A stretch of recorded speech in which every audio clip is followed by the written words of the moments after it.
Are the Falcons building a brand new identity on both sides of the ball? We'll break it down on today's Locked On Falcons.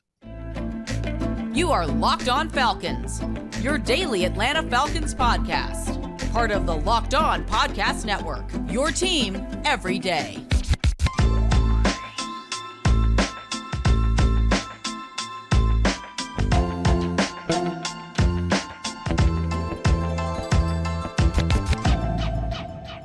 So, guys, you know me. I'm Aaron Freeman, a.k.a. Mr. Drew, a.k.a. Sirius Black, and the most humble host that has ever existed of this illustrious Locked On Falcons podcast, your daily Atlanta Falcons podcast, part of Locked On Sports Atlanta, your team every day.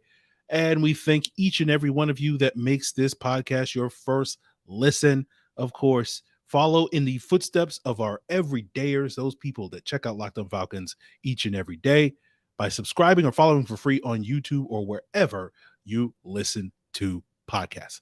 So today's episode, I am joined by none other than John and Mike of the Out of Your Falcon Mind podcast. And we're going to be breaking down some of the most exciting things we're excited about for this Falcon team, some of the things that we're a little bit worried about, some of the more intriguing camp battles that we'll have our eyes on heading into this summer. So without further ado, let's jump into that conversation right now with John and Mike. All right, everyone, you are back with another illustrious set of guests. I am joined by John and Mike. You guys hear them every single week on the Out of Your Falcon Mind podcast show. They're both entertainers and icons here on these YouTube streets. You got to check out Mike on TikTok. We'll give you a chance to plug whatever, comedic genius you're coming up with, later, Mike, on this podcast. But I have both of these guys here talk some Falcons football, and we'll talk a little bit about sort of what they're excited about with this Atlanta Falcons team heading into season. But first of all, guys, I want to welcome you both to Locked On Falcons. Our first time, Mike. This Man, is great. He just called us illustrious. I'm coming out the gate. I don't know what to say. I'm excited. No, man, we appreciate you having us on here. I mean, we been looking forward to it, man. Yeah, it's there's a lot to look forward to, man. This is a different feeling this offseason. It's a nice positive vibe, and it's a good change, man. Yeah. I'm just excited to be here, man, and to have something positive to talk about with the team. It's a good time to be a Falcon fan. Yeah, it's like, and I've said on Locked On Falcons several times now over the last several weeks, it feels like, for me personally, this is like the most excited I've been about the Falcons in like 5 years. Mm-hmm. And it just feels nice to feel somewhat positive about the direction of the team again for the first time in a couple of years. And I'm just curious for both of you guys, and I guess I'll give John the floor first, sort of what is the thing that you're most excited to see about this team this upcoming season? I mean, there's a few. I would probably say just the defense in general, how we've just revamped it. Like, I want to see some sacks, man. Like, it's been so long since we've seen like a good amount of sacks. And I mean, I've heard on your show talking last week, I think you said what was 2008 and 17 was the last 2 years out of the last however many that we've had like mid-level like sack numbers. So just to see the changes we made on the defensive line, see how Nielsen's scheme is going to fit with all these guys we've got in here. I mean, that we've brought in. That's what's got me excited, man. I just want to have a tough, hard-nosed defense for once that we can just, when we get up, we can step on their throats, hopefully, and just close out a game, because it's been a while since we've been able to do something like that. And, of course, Bijan and, all the weapons, of course, but that probably the defense for me. So. What about you, Mike? What are you excited to see this year? I'm gonna go ahead and say it's not. I'm of course the players, but it's not really that. I'm more excited about a visible attitude change, how that plays out on the field. I take this so personally when people talk about the Falcons, and a few of the comments that I've heard over years is that you're soft, you can't hold a lead, that they give up, and these are things you just don't want attached to your name. And I take them so personally because I love them so much, and I don't want that attached to the name no more. And I think that if the attitude changed to go get all those captains and those leaders, that should be visible on the field. And as far as your effort and your professionalism, how you studying.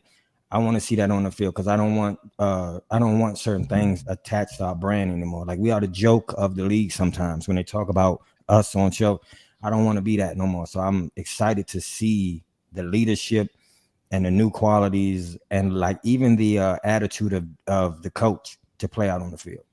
I'm so excited just to see a tough team that battles all throughout the game. I'm very excited and the fans to stay in the seats. Yeah, even the fans. I want to see a different attitude. I want to see how it play out. Yeah, I think that's an interesting point because I was talking with folks in the Locked On Falcons Discord, link in the description below, over the weekend, and sort of mentioned that like Arthur Smith is building like a NFC North, a cold weather team in terms of like the identity of this football team, but they're going to play in a dome. And as you say, like that has been the Falcons sort of, I guess, a negative towards in the last couple of decades, I guess. Decades. Yeah, man. They've been too much of a finesse sort of team. So I think both of you guys are pointing out, with the defense and the sort of toughness and the identity, a sort of a change and a shift with that. And I'm just curious for both of you guys, is there like one player to you that kind of embodies that, or do you feel like it's spread evenly across this roster? And I think it's always been Grady. I think Grady's had it from day one, and he just hasn't, like he said last year, hasn't had the help to really do it. And we saw Onyemata last week say, hey, this is Grady's squad, this is his bunch, and he's going to lead it. And you bring in somebody like Calais, who's had that mentality his entire career, and then you combine it with Jesse on the back end now, and so to me, what Onyemata said was true. Like it all goes through Grady. Like I think they all feed off of him. Like he's going to be the guy on defense and that guy they all look at and turn to, even though there'll be some guys older than him. He's been here, done that, type of thing. So, that's and I know Mike's been singing. I mean, Mike's expecting big things from Grady this year. I know. Well, I'm expecting big things from Grady, Troy Anderson. But my answer to that, I noticed y'all expect this from me, even though he's no longer with the team, is Matt Ryan. I need y'all to be as professional as he is when it's time to be professional, but as tough as you need to be when it's time to be tough. There's no other tougher person than Matt Ryan. However nerdy you think he looked to be, that was an Iron Man. You remember when he spiked that ball and the man was hurt sometimes and he played, and that's what I want. I always want both. I want, if you off the field, that you be professional and you help in the area of Atlanta. You do all that with the kids. You go read the kids and you bake brownies. You're a good dude. But then when it come time to field, man, you trying to knock somebody's head off. That's what I want from Atlanta. Yeah. A lot of slander at Matt Ryan over the years, but one thing you could never question him was his toughness. Because none, not at all. This man, you can't question that. Not at all. I'm thinking of someone tweeting out a GIF where it showed the Falcons having a top 10 O-line, and it was like Matt Ryan's reaction to seeing this, and it was like Regina from Mean Girls laid up in the hospital. And so I was just like, that's perfect. Yeah, that's awesome. Yeah. I will say though, what, on offense though, and I know that, they're younger, but still, I think Tyler and Drake have got that in them too, man. Like, I know, like, just we've seen, that kind of like crazy that Drake can have on the field. Like, you want to see that just come to fruition, here on with our squad. But Tyler, man, you could just tell last year, like, he's going to bring it. It doesn't matter when in the game, what time in the game. It'd be fourth down or third down in the fourth quarter, and we're up by 3 touchdowns. He's still going to run over you. So I love that too. So. Man, I remember, I just want to say this too. I remember a game, I believe it was Terrell Owens. He might have been playing for the 49ers. He might have scored a touchdown and did something, but he went to the star, if y'all remember. Remember when he stood on the star and they came knocked him off? That's the type of pride I want in you to have in a team. That it means something that it's a Falcon on your shoulder. That it means something that you defend the dome, like you defend it with your all. It means something. It's just not a paycheck or we up, so I'm checking out and I'm on the sideline playing. I don't want none of that. I need you to really take it serious. Absolutely. Wow. We'll take it seriously here on Locked On Falcons as we continue today's episode, and we'll do the flip side and talk about the thing that maybe keeps both John and Mike up at night, a little bit worried about the little question about this team heading into the season. And we'll break that down as we continue today's Locked On Falcons. But first, guys, I want to tell you about FanDuel, America's #1 sports book. And of course, with the NBA season being over, baseball season is in full swing. So go check out FanDuel, and new customers get a no sweat first bet up to $1,000. That means you get $1,000 back in bonus bets if your first bet doesn't win. And whether you want to bet on baseball or this week's upcoming NBA draft, we kind of know who the #1 pick is going to be, but we don't quite know, who's going to round out the rest of the top 5 or the lottery. So you head on over to FanDuel, check that out. You can check out Bijan Robinson, Offensive Rookie of the Year odds, so much more at FanDuel, America's #1 sportsbook. So visit FanDuel.com/lockedon and get your no sweat first bet up to $1,000. That's FanDuel.com/lockedon. FanDuel, an official partner of Major League Baseball. So continuing here with John and Mike of the Out of Your Falcon Mind podcast show. As I said, entertainers and icons, both of these guys. Check them out on YouTube and elsewhere. But we just talked about, sort of the new identity for this football team, a tough-minded football team for the Falcons is the thing that we're all looking forward to, good defense.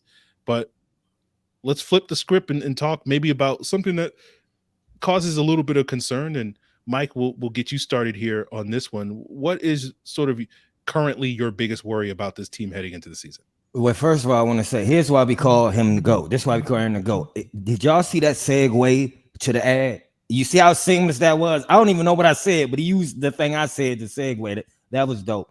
But what I'm saying, I don't have a fear. I'm out of my Falcon mind. I think we're going undefeated. I'm never going to – nothing keeps me up at night. Nothing. The only question I have for Atlanta is I love Heineke. That's my guy. I love him with the Redskins. I believe he could be a starting quarterback in the NFL. So Desmond has to play well, or it's going to be a whole nother. Should you start him? Should you pull him? That's the only thing I don't want. I want a clear quarterback.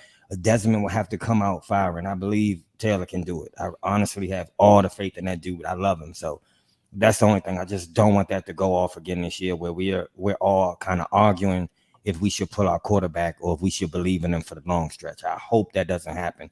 So it's unfair to Desmond, but he does have to come out balling. Okay. So you're concerned about the possibility of a quarterback controversy, but you're not concerned about the possibility of Taylor Heineke stepping in because you feel pretty good about it. No, I believe in him, to be honest. I've seen more of him. So I believe in him more than Desmond because I've just seen more of him. I'm a big fan of the dude. But I'm going with Desmond because of what everyone else says. They saw him in college. I don't really watch college that much, but I saw pretty good from Desmond. So I'm gonna go with my guy until he proved me wrong. But I just know how the fans are. And 4 games of kind of average play will be like, oh, what we got here? Why don't we he throw one interception, or when the game is on the line, it's just gonna go off the rails. And I really don't want that. We don't need that in Atlanta. I understand. John, what is your biggest concern heading into this season? Yeah, nothing. I mean, I'm not going to be as optimistic as always, but yeah, I mean, nothing's like costing me any sleep this year, which is great. But there are a few little bit. I mean, like the center position still. Like is Dalman going to be like the dude? I think he got a little better at the end of the season last year, but I don't know. Obviously, with Lindstrom next to you, that helps. And we'll talk about, I think, a battle here in a second next to him on left guard. But that's a little bit of a concern. How long it takes a defense to kind of gel, because a lot of guys are new, and kind of get together. Like how long, is that first 3 to 4 weeks? I think might be important for them. And kind of what Mike said in a way too. Like you hate to have controversy over quarterback, and I mean that early, and worst case. And then we preface it by saying I do think Dez can do it. I think we've gave him plenty of weapons to, like, he almost has to try to mess this up at this point. But I mean, worst case scenario, he's not the guy, and we're looking at a 7-win, 8-win season again. Then like, that. But nothing. I just don't think that's going to happen. But yeah, I mean, other than that, it's in. I could say Arthur Smith's play calling in certain situations, but I think he's improving too. We'll give him, this. I think I've seen incremental improvements, so we just got to keep that going into the end of year 3 with him. So I got you. Yeah. Complain about it when it needs to be complained about. Exactly. Yeah. It's play calling and fandom just are two things that don't mix, right? 100%. I think you guys bring up a great point. Like nothing's I think worth losing sleep over. And like the thing I'll say is like, we all survived 28-3. So like right. Like whatever. Like nothing can really bother me after that point. I am interested though with you talking about the center position. Was that a position, John, that you thought the Falcons should have tried to upgrade this offseason? Sounds like it. I mean, yeah, I kind of thought they might look at that. I mean, whether it was, John Michael Schmidt in the draft, which thought was been a good option, but I was, after when they first drafted Bergeron, like when they moved up to get him, and we were all sitting here on the live going like, who, what, why, why they do that? And we're all searching, trying to find out who he is, and now we're looking at like, okay, I kind of get it now. The Cowboys might have been taking him there, so maybe we actually end up getting 2 first rounders. So, okay, I get it. The free agent market wasn't super high with center positions. So, and it's not like, I mean, Drew obviously had the snapping issue last year. I don't think he had any issues though those last 4 games with it. I don't know whether it was the quarterback or he just got better with it. But, his functional strength was always kind of a worry for me just because you see him get blown off the ball way too many times. So if that's also something that he himself has control over. He can also just work harder, put on, get stronger, that type of thing. So, I wouldn't have been upset if they would have upgraded it, but also knowing the rest of our line, I feel like, okay, we give him this shot and, this kind of make or break type of season for him. Yeah, I can see that. I can definitely see that. Now, Mike, I hope you appreciate this segue as we roll into wrapping up today's episode, talking about maybe some of these intriguing camp battles. But speaking of, Drew Dalman not being the guy at the center, potentially we'll find out if I think Javon Gwynn, the Falcons' 7th round guard/center out of South Carolina, could be the potential replacement for Drew Dalman if he doesn't necessarily step up. And that's all in store for you guys tomorrow on Locked On Falcons. So continue to make Locked On Falcons your first listen, and give a shout out to my everydayers out there that make sure they check out Locked On Falcons on YouTube or wherever they listen to podcasts. And go ahead, leave a comment. Let us know that you're an everydayer here on Locked On Falcons here in the YouTube comments. So we'll wrap up today's episode with Mike and John talking about the biggest and most intriguing camp battle to them on today's Locked On Falcons.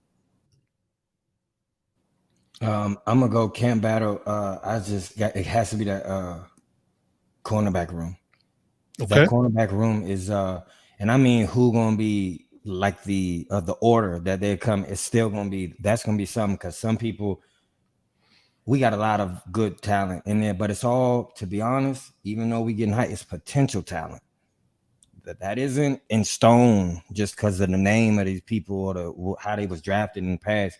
That's all potential talent. So we have no idea who's gonna stand out, and we don't know if like AJ, it was some people dragging him last year because he didn't hold himself to the standard that we expected.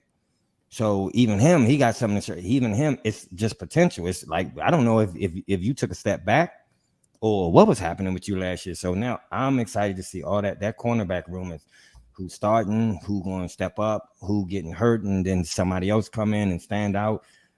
It's a lot in that corner. So I'm just really excited to see how they do, because it's competition. It will be heavy competition in that cornerback room. So I'm excited.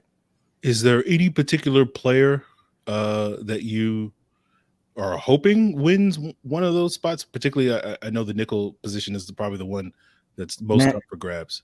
I love Clark Phillips, man. I love Clark Phillips. I'm his guy. Like, but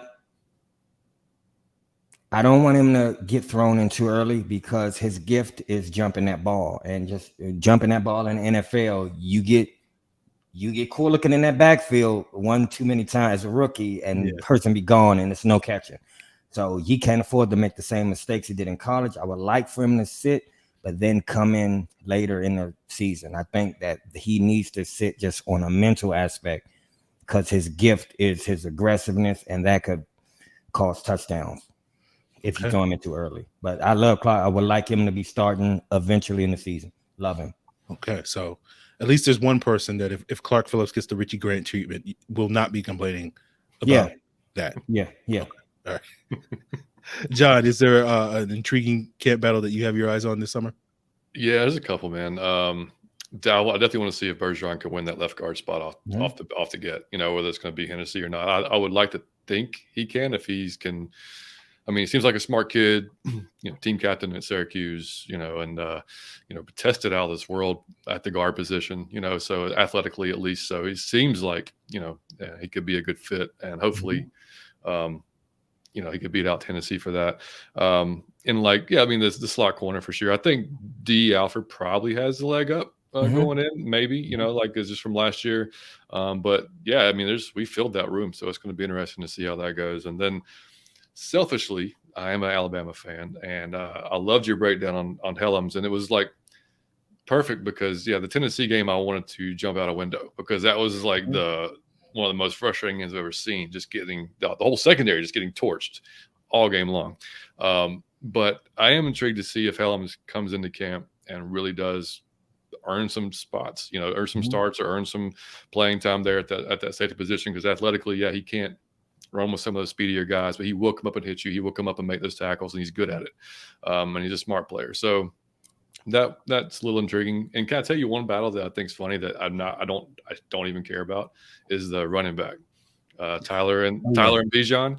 I think it's overblown, man. I don't think it doesn't matter who's RB1, who's RB2. I think they're going to be used probably very, in different ways. So you're going to see Bijan, of course, out wide. You're going to see him in different spots. I just think it's going to depend on who we're playing, what scheme they're going to draw up for that particular game, but who's going to get featured more. So, I don't get too caught up or wide receiver too, for that matter. I think there's gonna be a bunch of guys. This is Matt Collins, Kyle Pitts, who knows? This is going to be, a kind of a revolving door of guys there, in my opinion. I don't know. Okay. Aaron, I'm sorry, and I got one. I can't just leave without asking you. I gotta ask you, Aaron. I've talked to so many Falcon fans, and we are confident this year. And it don't. If I say quarterback, they're confident. Running back, confident. Okay, I'm asking you, as Aaron, you are the source. In what position do you feel like we are overconfident as a fan? That you are not sure about that. We just like, oh yeah, for sure, because we are confident. Damn, at linebacker, safety, now cornerback, we are confident in everything. So I know we overlooking something. Now, what are we overlooking? Well, my non-serious answer is fullback. Hilarious.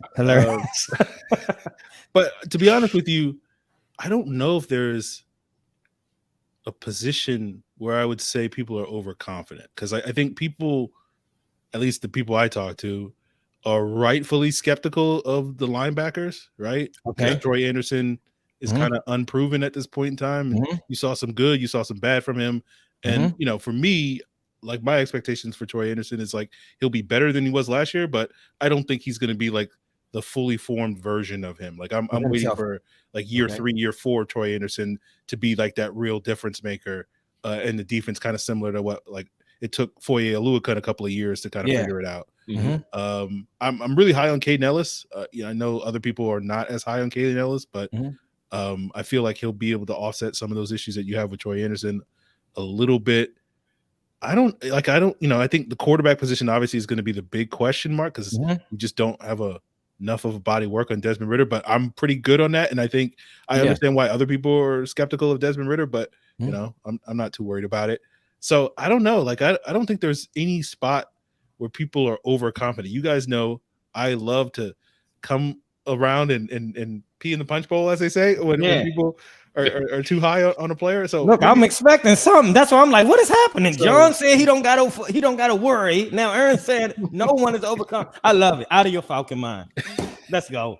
So we'll see what happens when we get to training camp. There'll be something that happens in training camp, and people will be like, oh my God, did you see that one-handed grab that one player made? He should be the starter, or something, something ridiculous like that. Then I'll have to be myself and come in and set the record straight. But until then, I think we're good. One more, Aaron. We got a bunch of young players that people are high on. I'm high on everybody too, like a 10. I'm asking you, who out of the young players that is potential right now, who has the biggest ceiling? Like who can go the furthest in the NFL? Who's the big, and I mean, it don't got to be a rookie. It could be Kyle Pitts or whoever you want to say, but who on our team is still potential or unproven that you feel like has the highest ceiling?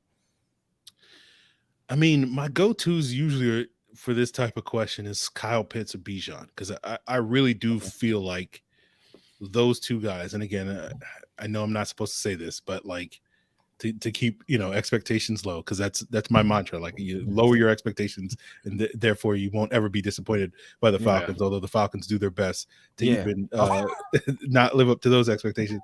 But like, to me, it's Bijan and Kyle, because like I legitimately do think those guys have the potential to be Hall of Fame caliber players. Okay. And so when you're talking about who has the most potential, like when we're looking back a decade from now and be like, who are the best running backs of the 2020s? I think Bijan will be in that conversation. I think Kyle Pitts will be in that conversation with the tight end position.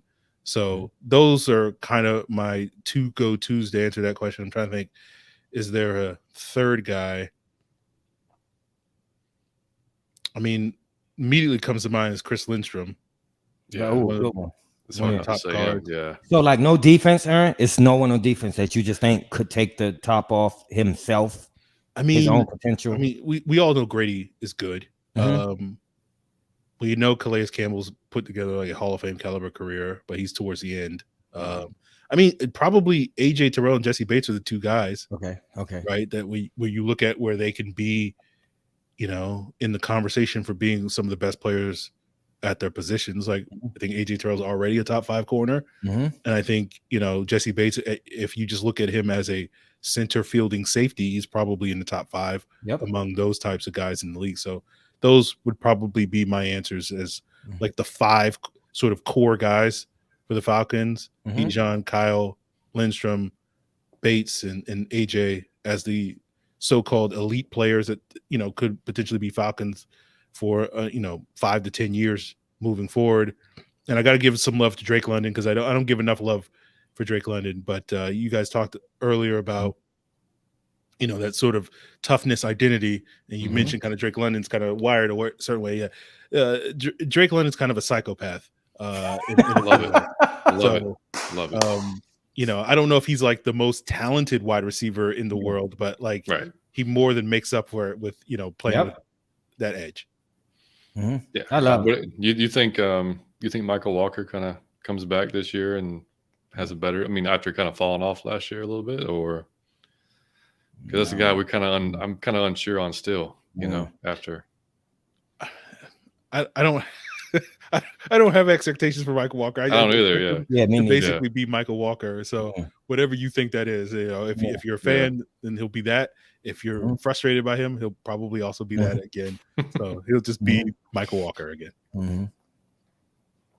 Makes sense. Now one more, Aaron. Jalen Hawkins. Do you think that he's finished? You think he's going to improve because of the competition around him, because of leadership, or you think he's done? He's going to be done? I mean, I feel like he'll have a role in defense, and I think that role will be the best role for him, which is a third safety. So he'll play when they use their dime looks. I think we'll see a lot of Jalen Hawkins when there's 6 DBs on the field. So I think that will allow him to play his best football, but I'm not expecting him to be, this like world beater, like he'll make a couple of plays, he'll make a couple of mistakes. It's just it's Jalen Hawkins, right? Like it's just like it's a little up, it's a little down, but for the most part, like you don't spend too much time worrying about Jalen Hawkins. Like he does his job for the most part. Love it, man.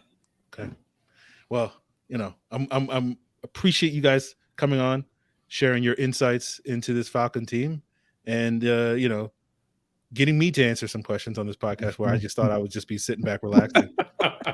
We asked Aaron questions on his own. I come loaded when I talk to Aaron. I gotta have something. I figured you would get a couple in there, Mike. So I appreciate you for doing that, and always asking outside the box questions. I always have to sit there and think about it. It's never just a straight answer. So if you guys are interested in Mike asking these questions to other people, guys, let them know where they can check out your stuff. Yeah, man. You guys can catch us, like Aaron said earlier in the show. We do a weekly show on YouTube, and we do, of course, post it on where Spotify, iTunes, wherever you get your podcasts. You'll find us there as well. And you can also find us on the Variety Sports Network. They're the guys that are kind enough to host us on their network. They have a lot of great shows there. Make sure you check those guys out. Whether you're into, they've basketball, baseball, football, wrestling. They have all different kinds of stuff going on there, different teams, you name it. And then when the season starts, we'll be doing a preview show of the upcoming game that week, and we'll have a recap show. Depending on how the game goes, we'll do it either on Sunday night, unless we're just super emotional and we can't get it off our chest, or we'll do it Monday or Tuesday. Just depends. And but we'll always keep it going. And like also Aaron said, Mike, you can go ahead and plug the Instagram and the TikTok. Here's the funny part about me with the Instagram and TikTok. I couldn't tell you the name of it. So, John, I'm right back to you. I just make the content. I know it's out of your Falcon mind. I don't know if it's I don't know. That's it. Listen, I'm an old man when it comes to internet. You've jumped light years this year, and your knowledge of the internet has been amazing. Like you've learned how to respond back on Twitter. You're creating videos on TikTok. Come on, man, dude. Give me my props.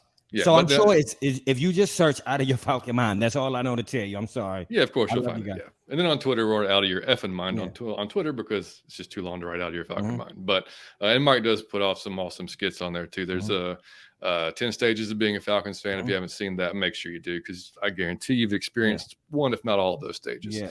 And we'll have some more stuff coming up before the season starts too. So, and Aaron, man, thank you, dude, for having us on, man. It was awesome, man. Yes, absolutely. I really appreciate you guys having me on. Or no, you guys having. See, got you. It felt like that at the end. Right. Yeah. See, there you go. But yeah, I appreciate you guys coming on, and I look forward to seeing what other crazy skits Mike cooks up there. The 10 Stages of Falcons.